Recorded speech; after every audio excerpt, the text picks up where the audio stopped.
Good morning students. आज हम आपको विपुल की सूझ नामक पाठ पेज नंबर 20 पढ़ाएंगे। देखें, पैराग्राफ 5वां देखेंगे। विपुल की समझ में नहीं आ रहा था। उसके पापा जो हैं महात्मा के टेप सुनने लगे तो विपुल की समझ में नहीं आ रहा था कि वह क्या करे, कैसे समझाए। एक ओर लोगों की अटूट आस्था थी तो दूसरी ओर सत्य का घृणित पक्ष। अंततः विपुल ने निश्चय किया कि वह अब किसी से कुछ भी नहीं कहेगा और इस धूर्त ढोंगी साधु की सच्चाई स्वयं सबके सामने उजागर करेगा। धूर्त ढोंगी साधु की जो सच्चाई थी वो सबके सामने प्रकट करेगा, उजागर करेगा, बताएगा। ठीक, विपुल कोई ऐसी युक्ति की तलाश में जुट गया जिससे ग्रामीणों की उस ढोंगी साधु के प्रति उपजी अंधश्रद्धा मिट सकी, लोग सच जान सके। विपुल रात भर सो नहीं सका। अंत में एक योजना उसके मस्तिष्क में कौंधी। वह सुबह बहुत जल्दी उठा और स्कूल की फैंसी ड्रेस प्रतियोगिता के लिए खरीदी गई साधु की नकली दाढ़ी मूछे लगाई। स्कूल में आप लोग जब प्रतियोगिता करते हैं तो होता है ना, नाटक होता है, डांस होता है, तो उसके लिए आप फैंसी ड्रेस खरीदते हैं। उसी तरह से विपुल भी अपने स्कूल की फैंसी ड्रेस जो अपनी प्रतियोगिता के लिए खरीदी थी वो पहनी और नकली दाढ़ी मूछे लगाई, गिरवे वस्त्र धारण किए। कैसा वस्त्र? गिरवे वस्त्र। लंबा चौड़ा तिलक लगाया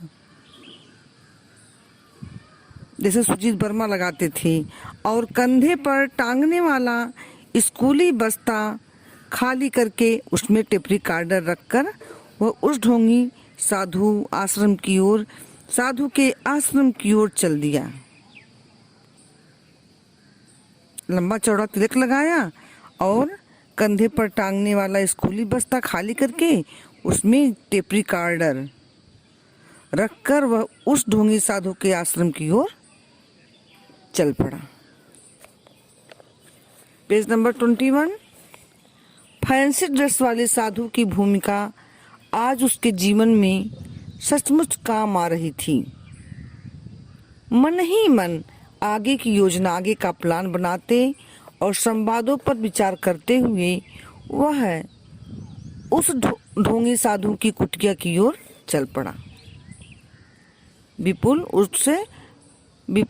उस ढोंगी साधु की कुटिया की ओर चल पड़ा। बोला, अलख निरंजन। आवाज सुनते ही साधु आश्रम के द्वार पर आया और उस योगी को आश्चर्य से देखने लगा। क्या बात है वत्स, आज तुम हमें यूं आश्चर्य से क्यों देख रहे हो? क्या हमें नहीं पहचाना? देख रहे हैं, विपुल ऐसे साधु से बोल रहा है। साधु सकपका गया, डर गया। ठीक, हो सकता है असली पीपल वाले बाबा के गुरु हों, तभी से वस्त्र का प्रयोग कर रहे हैं। प्रणाम गुरुदेव, प्रणाम। भला अपने गुरु को भी कोई भुला सकता है? ये कौन कह रहा? ढोंगी साधु कह रहा है विपुल को। आइए पधारिए, आपका आश्रम में स्वागत है। आतिथ्य स्वीकार कीजिए। क्या स्वीकार कीजिए? आतिथ्य। हम पर कृपा तो है न। हाँ अवश्य, हम कृपा उन्हीं पर करते हैं जो कृपा के योग्य हो। योगी का संवाद रहस्यमय था। कैसा था? रहस्यमय था। आप यह क्या कह रहे हैं? हमसे कुछ त्रुटि हुई, अपराध हुआ, घोर अपराध। तुम वास्तविक बाबा होने का भ्रमजाल रच रहे हो। दिशाहीन एवं स्वार्थपूरित व्यक्ति स्वयं की आत्मा के समक्ष सदैव अपराधी बना रहता है। जो लोग झूठ मूठ बोलते हैं और भ्रमजाल रचते हैं, वो खुद अपनी आत्मा के समक्ष ही अपराधी बने रहते हैं। तुम्हारे चेहरे पर हमें वही भाव साफ साफ दिखाई दे रहे हैं। तुम जो हो वह नहीं हो। क्या यह सच है? साधु को काटो तो खून नहीं। क्या नहीं? खून नहीं। योगी तो सचमुच अंतर्यामी है, सब बातें जानता है। अब क्या होगा? कहीं असलियत सबके सामने आ गई और पोल खुल गई तो क्या होगा? अब तो बुरे फंसे, कुछ तो करना होगा। साधु ने सोचा और फिर बोला, सुनिए ऋषिवर, आप जरा अंतःपुर में चलें। सब कुछ हमारे बीच ही रहे तो अच्छा है।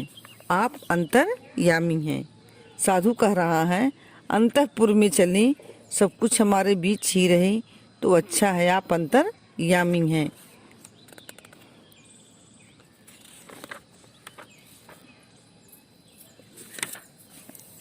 विपुल ने तत्काल चुपके से बस्ते में हाथ डाला और टेप का स्विच दबा दिया।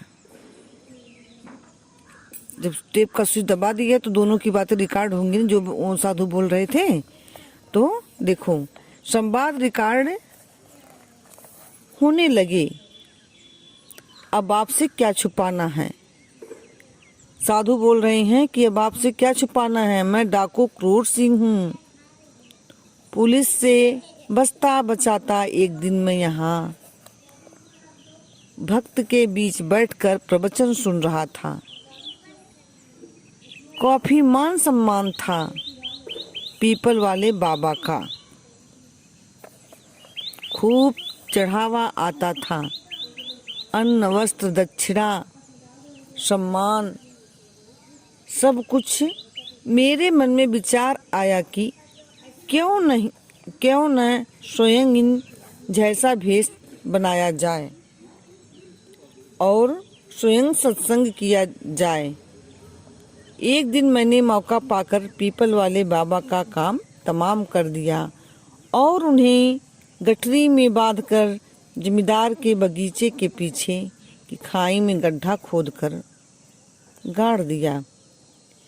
विपुल ने आगे की बात कही है। ओके, यहाँ तक आप लोग पढ़ेंगे और कठिन शब्दों का अभ्यास करेंगे, जैसे सत्संग, अंतर्यामी, स्विच, रिकॉर्ड, त्रुटि, वास्तविक, भ्रमजाल, स्वार्थपूरित आदि शब्दों का अभ्यास करेंगे। ओके।